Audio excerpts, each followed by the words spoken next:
You're listening to the Journey to Launch podcast. Your student loan questions answered. Refinancing, the public service loan forgiveness program, common misconceptions, and more with David Carlson. T-minus 10 seconds. Welcome to the Journey to Launch podcast with your host, Jamila Souffrant. As a money expert who walks her talk, she helps brave journeyers like you get out of debt, save, invest, and build real wealth. Join her on the journey to launch to financial freedom in 5, 4, 3, 2, 1. Hey, journeyers. I am back with another very educational and basically real world episode for you, because I constantly get asked about student loans because so many of you are dealing with paying off your current student loans. And it's one of the things that have saddled your ambitions in reaching some of the goals that you have, right? Like, so you may be paying off tons of debt, especially student loan debt. And oftentimes your income is not supportive of the payment plan that you're currently on, or maybe the degree that you went for, it was not what you had imagined. And so you're paying off sometimes loans in a field that you're no longer even interested in or working in. Sometimes you're even paying off debt and student loan debt on a degree that you didn't finish. And so I know this is something that affects a lot of journeyers. And so I'm also always looking for content that can help you with that. And so I'm excited to bring you this conversation with David Carlson, who has some information to share with us on student loans. He himself is a person who currently has student loans and is paying them off, but wrote a book called Student Loan Solutions, 5 Steps to Take Control of Your Student Loans and Financial Life. He also is the founder of the millennial personal finance blog, Young Adult Money. And so I invited him on the podcast so that we can talk a little bit more about student loans, because I know that's a big hindrance for you. So I'm hoping that this episode helps a lot. And if you want any of the episode show notes, so sometimes we mention things in the episode and you might be like, wait, what was that? You can go to the episode show notes. So you type in your browser, or you can actually click the show notes that you see wherever you listen to this, but you can go to journeytolaunch.com/episode 135. This is episode 135. And then as always, if you are listening to this and something sticks out and you're just like, wow, I learned something new, this was amazing, let me know. Tag me at Journey to Launch on Instagram, Twitter, or Facebook, so that I can see that you are like getting this information and that it's helping you. And then of course, don't forget to share this with any family and friends that may just need this information. Now, if you really want to keep up to date with what's going on with Journey to Launch so you don't miss a thing, make sure to join my weekly newsletter list. I promise I won't spam you. You can essentially just join so you get more up-to-date information about what's going on with myself and Journey to Launch. Go to journeytolaunch.com/join and you'll be able to opt into the newsletter. But that's really the best way to keep up to date with everything going on with Journey to Launch. And you get some special bonuses too when you're on that list. So come join us. Now, without further ado, let's hop into this conversation with David. Hey, journeyers. So with this episode, I wanted to dive deep into a topic that so many of you, I used to have this as a thing for me until I paid it all off, but so many of you are quote unquote plagued with or trying to navigate, and that's student loans. So I have invited David Carlson from Young Adult Money. And you wrote a book called Student Loan Solutions. So you're pretty much an expert on student loans. And so I wanted to talk to you to have you walk through more about student loans, how people can navigate paying it off, and basically all the things around this topic. So welcome to the podcast, David. Thanks for having me. So let's just jump right in. So you talk a lot about student loans on your site and you wrote a book about it, right? And it's something that so many Americans have, right, as like what they consider something holding them back in terms of making progress towards their other financial goals. What's your perception of this? Like, I know there are probably like statistics and numbers around really like probably the average student loan debt that most people carry and how people are like supposed to start pulling themselves up from that kind of debt to make progress in their lives. Yeah, I mean, there's tons and tons of statistics in the media about student loan debt. 40 million plus Americans have a student loan. And it can really range from a few thousand to 100,000 plus. And for the first time within the past couple of years, we have a few people with $1 million plus in student loans. And unfortunately, it seems like each year, the amount that students are graduating with just keeps increasing. And it seemed like a topic for me personally. I write about all different personal finance topics, but just seemed like the right time to focus specifically on student loans. Wrote the book and really getting some content out there, helping people to handle these loans. Now, what has been your experience with student loans? So if we could just like quickly jump into, did you graduate with a lot of student loan debt, and how did you manage to pay that off if you did? Yeah, my wife and I, we got engaged while we were in college, and we graduated with a combined $100,000 of undergrad student loan debt, which going to private schools in the Twin Cities metro area, it wasn't totally out of the norm. But really what bugged me was, okay, so you finish college, you start working, and typically that's the least amount of money you're going to make at any point in your career. But you put on the standard 10-year repayment plan. For us, combined, it was about $1,000 a month in student loans. And that really bothered me, just having that drag on our finances. And that's actually why I started Young Adult Money, was to, dive into side hustles and find ways to offset that $1,000 a month payment. And the thing is with us, my wife's a therapist. We knew that she had to also get her master's. And at that time, going into corporate finance for me, I was looking at potentially getting my MBA, and master's degrees aren't cheap. So even just having that 100,000 and then thinking through, okay, how are we going to afford these master's degrees? And these are situations that thousands and thousands of Americans are facing. And that's kind of how I started with student loans. We still have student loans. We're actually pursuing public service loan forgiveness right now for my wife's loans. Again, she's a therapist. Yeah, so that's kind of the experience that we've had. Yeah, and I actually love that you still have loans and you're actually utilizing this forgiveness program, because I get lots of questions on that. So we will definitely be talking more about it. But since you write about this and kind of focus on this in terms of your content, what are some just common misconceptions that people have about student loans that we can just like knock off the back right here? Yeah, definitely. I love talking about the misconceptions. So the first one that I'd like to point out is you have to pay off your student loans no matter what. The thing is, there is loan forgiveness programs out there, like I just mentioned, public service loan forgiveness. There's also income-driven loan forgiveness, where as long as you make payments on an income-driven repayment plan for 20 to 25 years, your loans will be forgiven by the government. That's also one motivating factor behind writing the book. Is I think there's a lot of people in personal finance who are saying, hey, don't trust the loan forgiveness programs, don't pursue this. Or even from a moral standpoint, you shouldn't take advantage of those loan forgiveness programs. But there's a lot of people in lower income jobs who have 100K plus of debt. I mean, think of a social worker making 35, 40K a year who had to get her master's or his master's, and they're in 100K plus of debt. The reality is they're probably not going to be able to pay that off. And if they did, it'd be over the course of 30 plus years. So looking into those forgiveness programs is super important. And I think it's a disservice when we don't talk about those forgiveness programs. Okay. So that's one. It's like thinking that you have to pay it off and then not using or utilizing these service loan forgiveness programs. Yeah, definitely. Okay. What's something else that comes up a lot that's a misconception? Yeah, so there's a lot of marketing right now and has been the past few years about student loan refinancing. And while student loan refinancing is typically a good thing to pursue because you can get a lower interest rate, you can potentially save thousands, sometimes more than $10,000 in interest.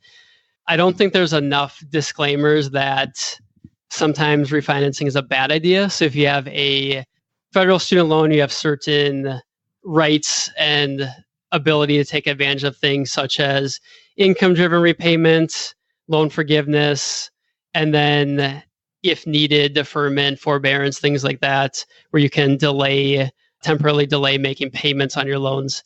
So a lot of that goes away when you refinance a federal student loan.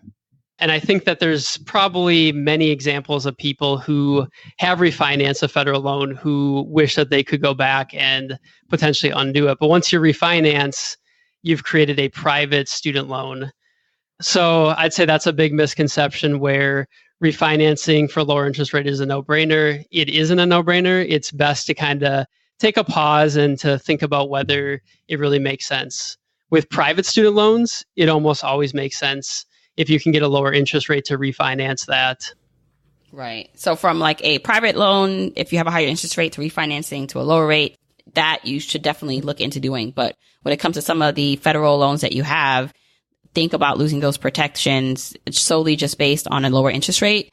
Because like, who knows, you're losing. I know that, with the private companies, like there is not as much stipulations on how they can pursue repayment, right? I think you're more protective in certain areas, like through the government, if you fall on hard times or miss payments. And so definitely, I love that you're asking people to stop and think, like, just because it's a lower rate doesn't mean that it's better for you. Mm-hmm, definitely. Okay, so what's something else that people come and think like, hey, we should, like, this is something either they think they know or they don't know that's like, oh, you should be thinking about this too. Yeah, to kind of lead into the public service loan forgiveness discussion, there's a lot of people saying it's impossible to get public service loan forgiveness. The program doesn't work. It's true that a lot of people have been rejected, but there's reasons for that. So I'd say a misconception is to kind of disregard that loan forgiveness plan out of hand without really looking at the facts and whether it could benefit you. Because there are hundreds of people who have received public service loan forgiveness. There will be thousands over the next year or two, and then more and more people are going to get approved for that forgiveness program. And really some big names in personal finance are saying, don't pursue it, it doesn't work. Really just misinformation and not providing their followers with full information about the program and whether it does make sense for that individual. Right. And so with that, because I think too, what happened is like, this is the first time, like the people that first enrolled, it was like the first year that they were now coming up to get their loans forgiven.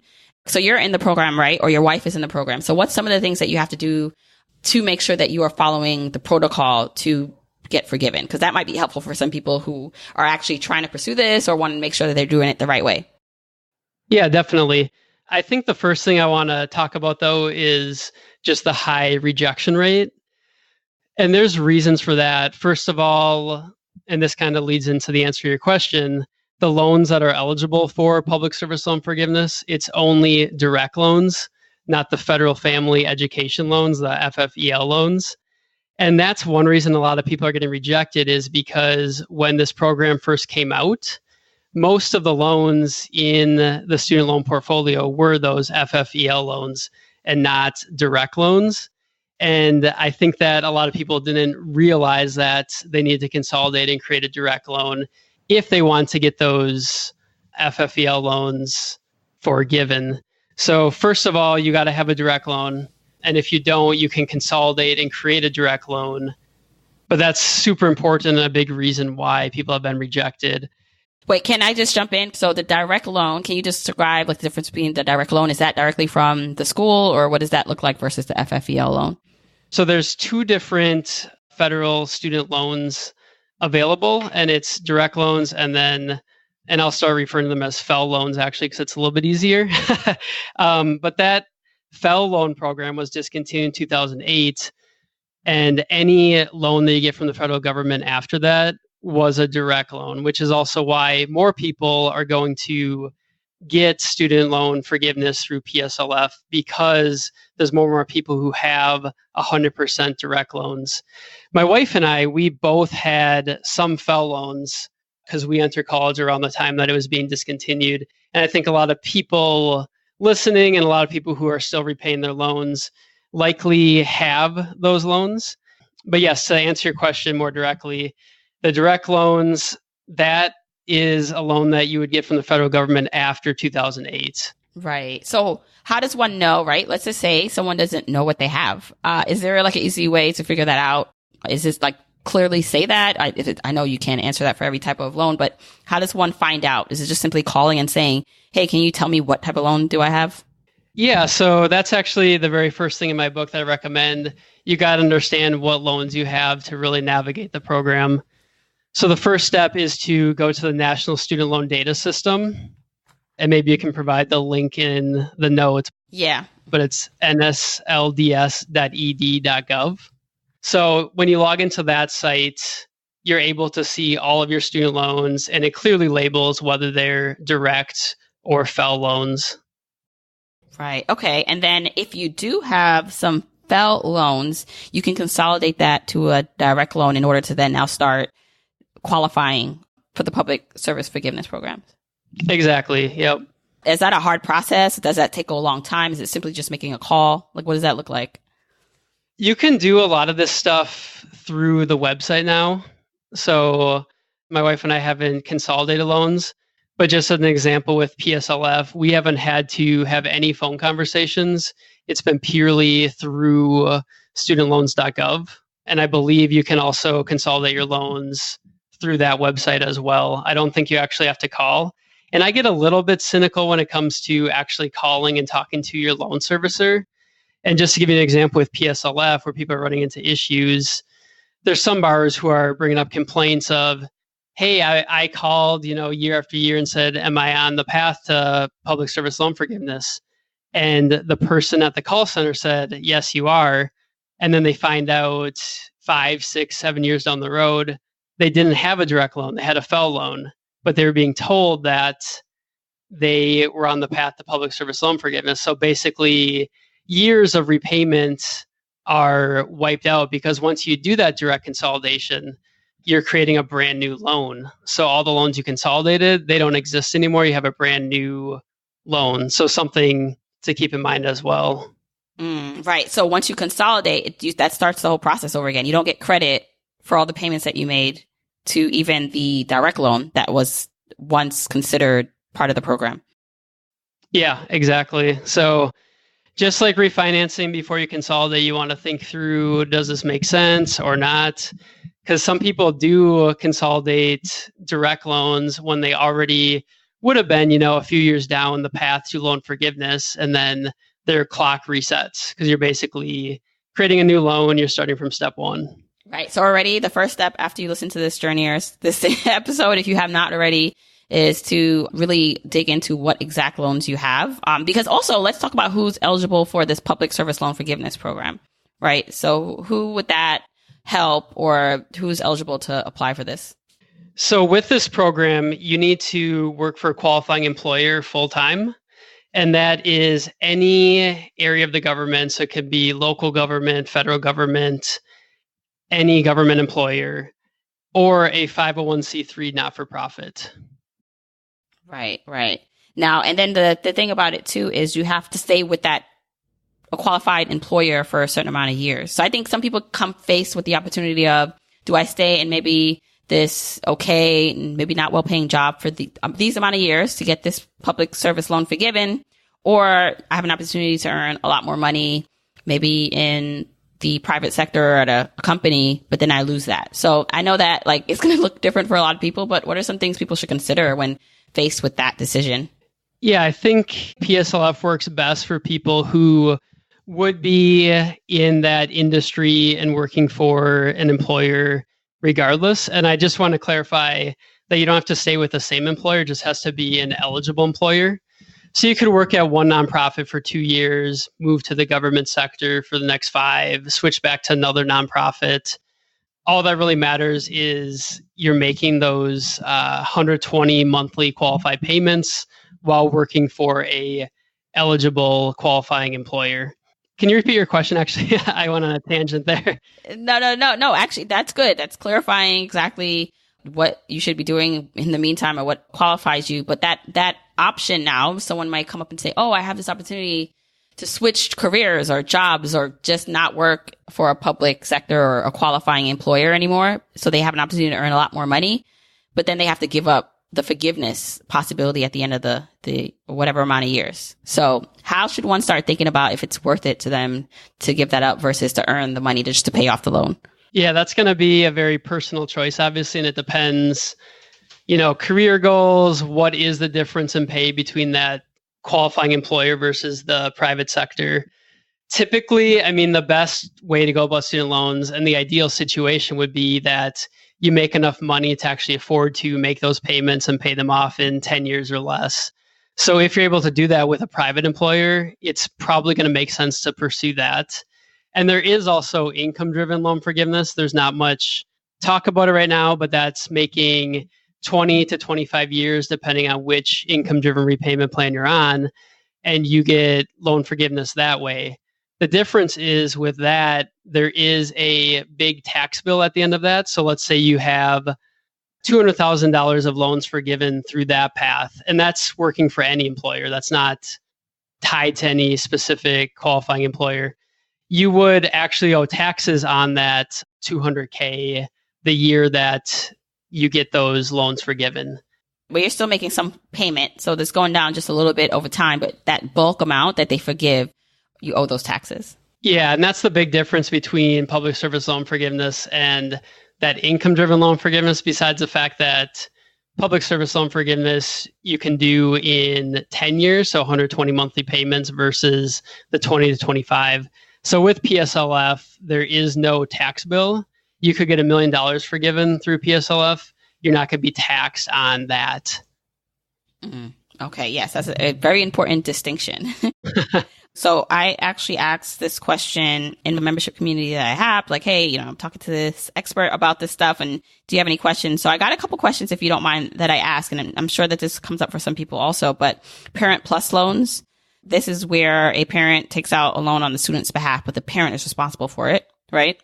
Mm-hmm. So how is that something that the child or person now can take over from their parent, or once it's in the parent's name, that's what it is?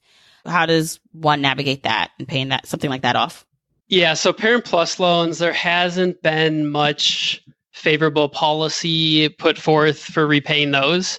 And I'll give you an example of that. So with Parent Plus loans, you're not eligible for any of the income-driven repayment plans. The only way you can be eligible for any of them is if you consolidate those Parent Plus loans into a direct consolidation loan.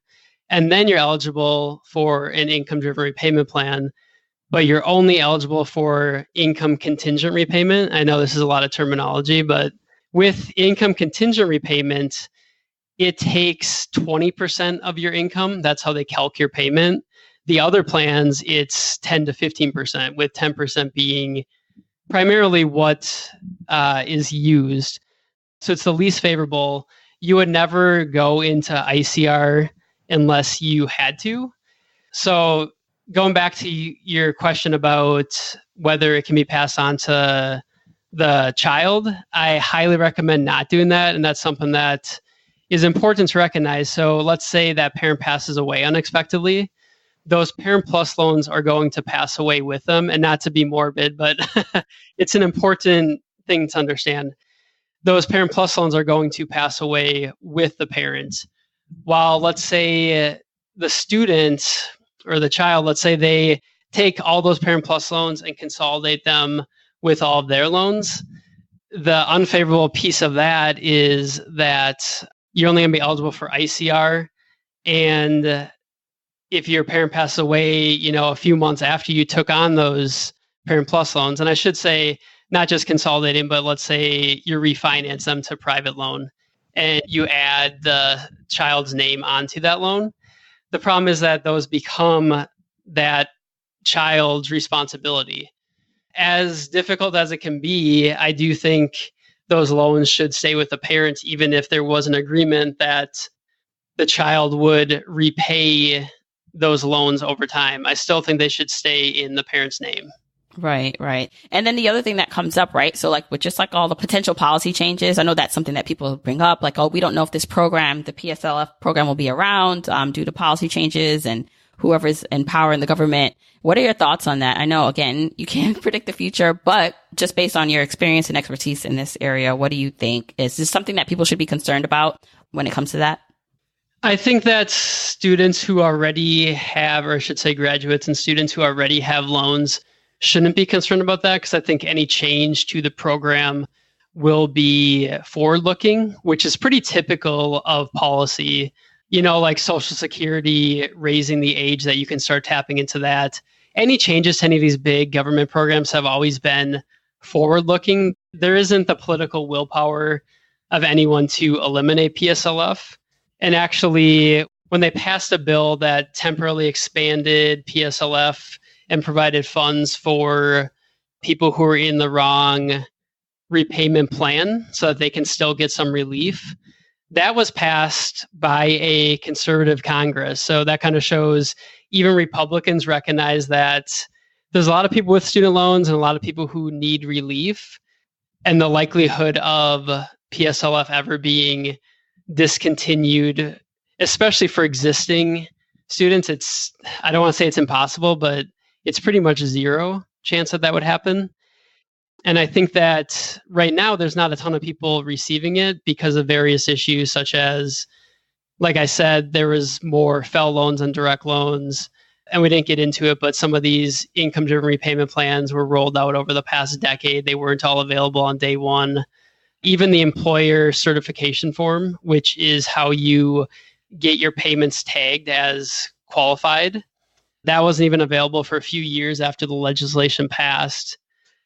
But anyway, taking all of that into consideration, any change would be forward-looking, and I think that there'd be a lot of backlash against any unfavorable changes to the program anyway. So I think fears of PSLF going away, especially for people who already have the loans and are already starting down that path, it's pretty much a 0% chance. I don't want to say it is a 0%. Yeah, because everyone was emailing you like, David, you said this would not happen. Like, what is going on? But basically 0% chance that you're not going to get it if you navigate the program appropriately and make those qualified payments. Yeah. And so for people who are just like, all right, this is all great information, and maybe at some point they got told something else, they're confused. So this is one of the questions that came up from a Money Launch Club member, Chanel. She just said that she's confused about how the student loan forgiveness program works. She gets different responses from loan providers. She was told she wasn't eligible until she was working in her job for 7 years. And another person told her that she was in the right program and just make qualifying payments and send in the application. But she's just like, what? Like, I'm just confused. So is there like a single source? I know calling always isn't like you said, like the best way, because like some of these service providers don't know, but is there like a one source that someone should start with, at least to get some of this clarified information or get the right information? Yeah, I mean, I'm a little bit biased, but I do think my book, Student Loan Solution, kind of lays out the requirements. And then on our website, youngadultmoney.com, I've been populating it with more and more student loan content. So we have a post that says basically how public service loan forgiveness works. So that's an intro to the requirements. And I don't want to be repetitive, but we could just briefly go over some of the requirements. So you got to be on a qualified repayment plan. The 10-year standard repayment plan is eligible, as well as any of the 4 income-driven repayment plans. Qualifying loans, so direct loans, and a qualifying employer, so government employer or a 501c3 not-for-profit. You need to make 120 on-time monthly payments that check all those boxes, so qualified plan, qualifying loan, qualifying employer. And the way to get those loans tagged as qualified is submitting a form called an employment certification form. And this basically tells Fed loan who will be servicing your loan once you start working down the path to PSLF. It tells them that for a certain period of time, you worked full-time for a qualified employer. Because there's no way for them to know. Let's say over the next year, you're working at a qualifying employer until you actually submit that form. There's no way for them to know or certify that you worked for a qualifying employer. So any payments you make during those 12 months aren't going to be tagged as qualified. And there's no requirement that you have to submit that employment certification form at any time.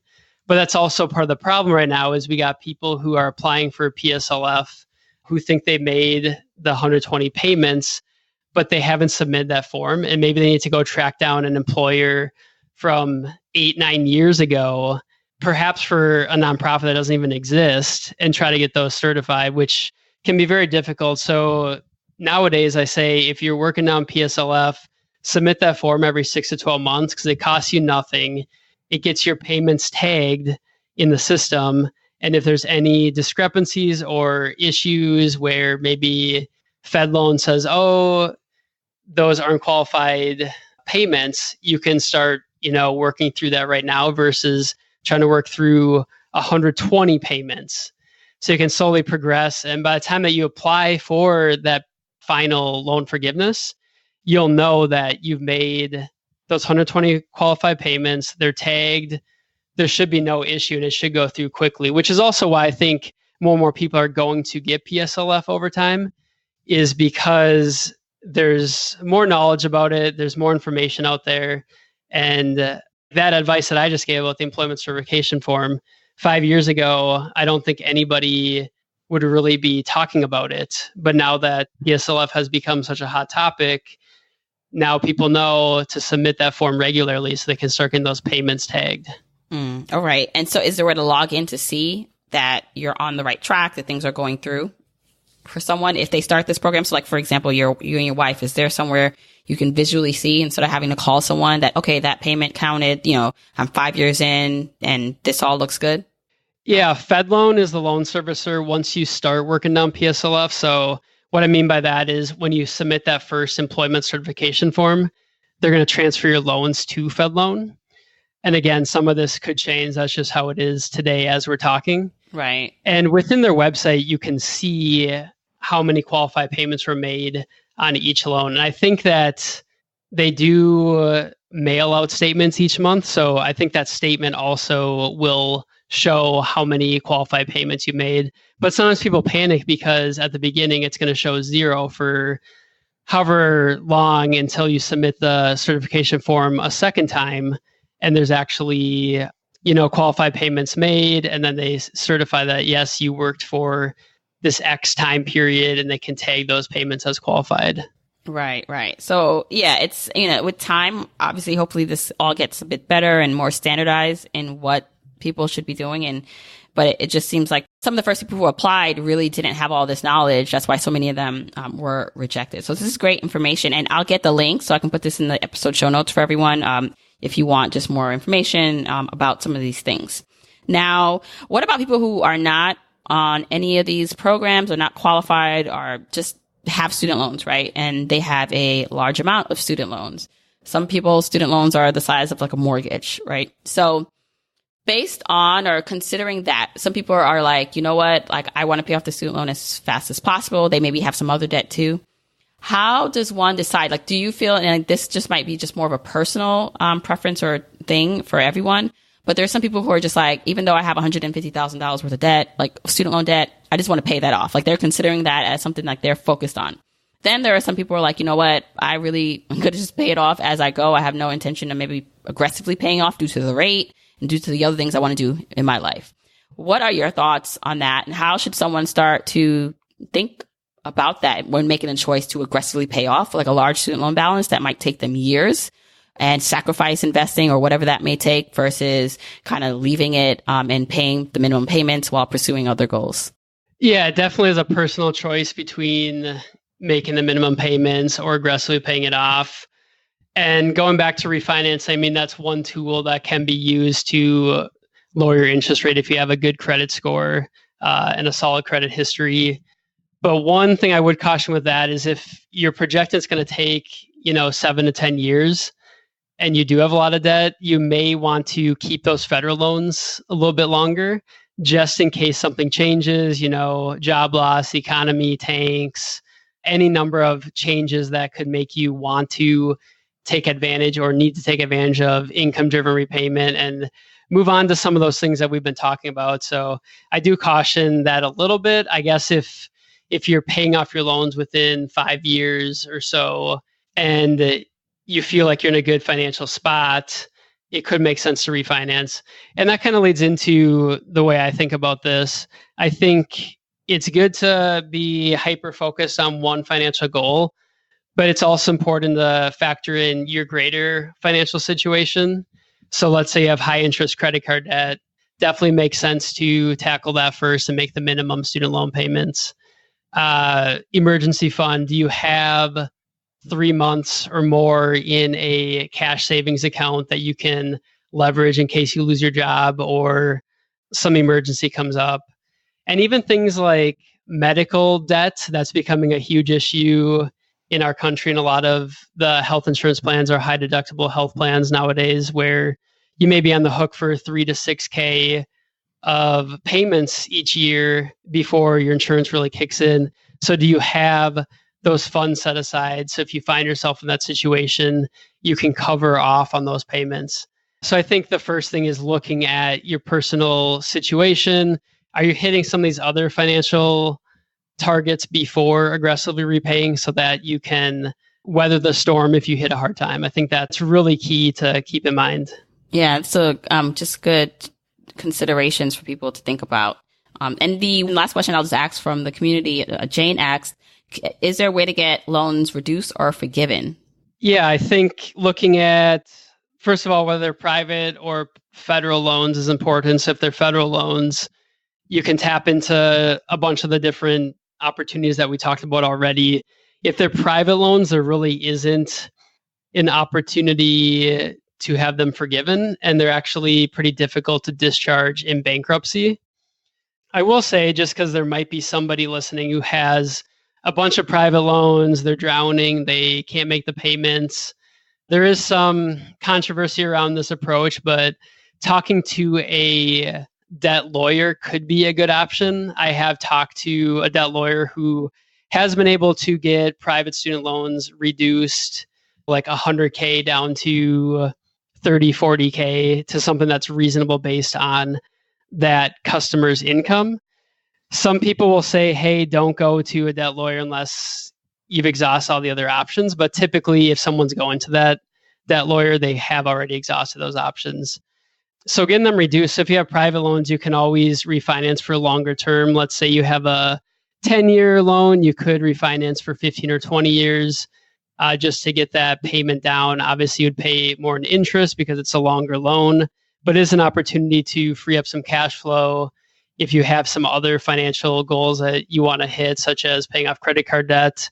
I think the important thing in all this, I know we've gone over a lot, is to look at all of your options and spend some time looking into some of these things, because it does take some time to process it all and to understand it all. It's not something, unfortunately, that you can spend 15 minutes looking into and be done. All your options. Yeah. Or what I would like, listening to this podcast episode is not going to solve all your problems, but I hope it's a good start for people to really say, okay, let me really look into this and start making progress, take notes, become a student again and learn about this stuff, because really knowledge is power, and understanding your options, and everyone's situation is different. So David or I can't give you just a blanket solution on what you should do, but realizing the options at least that are out there for you, and then being able to make more educated decisions on what's the next step is the best and only way that you should be moving towards. And don't expect that you have to get this figured out all today, right? It's going to take some time. It might take you longer than you like to figure out what exactly you want to do, but it's better progress than kind of keeping your head down and not doing anything. Exactly. Yep. Yeah. And so you had this cool article on your site about privilege, and I thought we'd just spend a little moment talking about that before we wrap up. But, it's one of those things where if you mention the word privilege in certain groups, the defenses go up, because I find that some people don't like to acknowledge privilege, and there's so many layers of privilege. So let's start that there are layers upon layers of privilege. And I always say that on the baseline level, if you're listening to this podcast or you're able to access the internet, you have a level of privilege, right? There's just different types of privilege. And then there's overlying privilege of just where you were born, the culture you were born into, and just systematic things that have kept people down or back for a long while in this country. And so I want to talk a little bit through that, because I think it's hard to not acknowledge those kind of conversations when it comes to money. Sometimes we don't say it at all in the conversations, but it's so important, because at the end of the day, this is the foundation for where a lot of people start. And it doesn't have to be where they end or what they hang their hat on and say, okay, I can't do anything because I didn't have these things growing up, or I'm not that person. But I'd love to just get more of your opinion on it before we close out. Yeah, so there's been a lot of debate and conversation in the personal finance community in particular about how that fits into what we write about, what we talk about, how we approach finances. And I think, honestly, looking into the student loan problem really is kind of eye-opening for me, just as an example of privilege, especially with some of those proposals to further extend student loan forgiveness. Yeah, I mean, it's really tough because you got some people who say, no way, I didn't sign up to pay off your loans, this and that. But the more you talk to people who have student loans, pretty much everybody had good intentions when they took it out. They might not have had the best advice or, realized what sort of impact it would have on their finances later in life. But the one thing we know is that if you grew up in a family where your parents were going to be able to pay for your college education, I mean, that's just kind of a more extreme example of privilege where we need to factor that in. Were people able to go to whatever college they want to and have no debt? Their perspective is going to be totally different than somebody who maybe their parents struggle financially and they didn't get any assistance from their parents and they had to take out 100,000 plus of student loans. So I think just as we approach any topic, it's important to keep that in mind. And one thing I did hear somebody say is that it doesn't matter how much money you make, you can pay off your debt, which sometimes that's just not the case. And when you look at examples of public service loan forgiveness, we got a lot of teachers, social workers, public defenders who have $100,000, $200,000 of student loan debt who aren't making enough to really pay that off. So there needs to be avenues for them to do that. Mm-hmm. It's funny, I always find, and I'm probably going to have more conversations about this in another episode, just about some of the things in place that I think are helpful and support people who need the support, like the public service loan forgiveness and just certain things because they don't have a livable wage so that they can live a fulfilled or decent life. But it's really complicated. And I feel like it's one of those things I want to extend the conversation more and talk more about because I don't think we can ignore these type of things because it does impact everyone, especially people of color and Black people who struggle with some of this. So thank you so much, David, for coming on the show and giving so much great information. But where can people find out more about you and follow up with what's going on?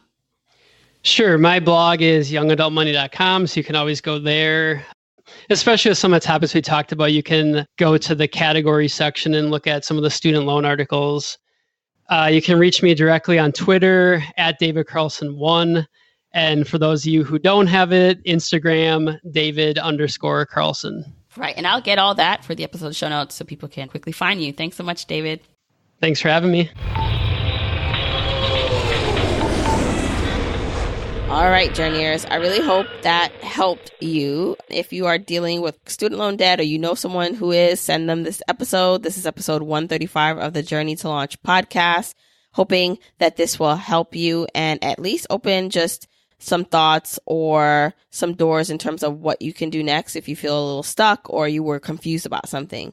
I always encourage you to always do your own research too, right? So if you hear something on this podcast and you're like, wow, I should learn more, or that sounds interesting, I wonder what that's about, like take it a step forward and act, right? Like I love that this is motivation and inspiration for you, but I want you to act on the things that you hear. I want you not to just like consume content and that's it. I want you to consume it, but then apply it. And so I hope that this gave you some information that you can actually go now do something with. And if you do, right, if you're inspired or you learned something, let me know.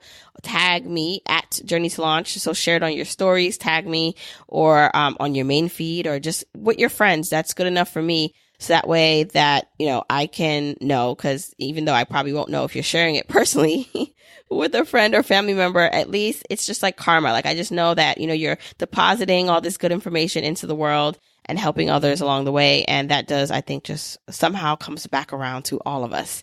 So thanks again for tuning in. Also, don't forget to join our weekly newsletter list. You can also opt in to get some just good resources that can help you. That's journeytolaunch.com/join. And then if you are listening to this podcast on Apple Podcasts, so that's that purple app on your Apple phone, don't forget to rate, review, and subscribe. I literally read everyone, good, bad, and indifferent. I just like reading them. It really keeps me motivated. And there's a lot of talk about like these reviews on Apple Podcasts, like they don't matter.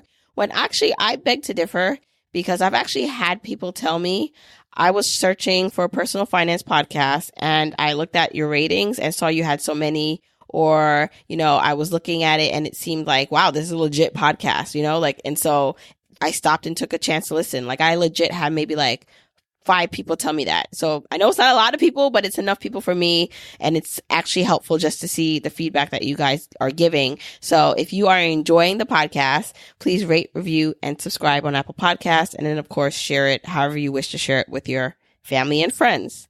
Okay. Now, until next week, keep on journeying, journeyers.